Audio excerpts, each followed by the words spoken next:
So the piece that we've created with our collaborators is called Slave Master. The idea really is we're creating a dialogue between humans and robots. We wanted to consider the role of the slave master being reversed. We took it a bit further as well because we're actually trying to get the audience to feel some empathy for the robots as opposed to the humans in this piece.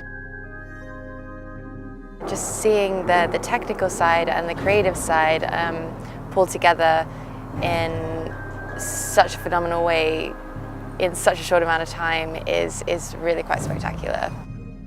Actually, this piece comes as a whole together in the performance, where in reality there's a lot of work in each unique, in the movement of the robots, in the movement of dancers, in the projections.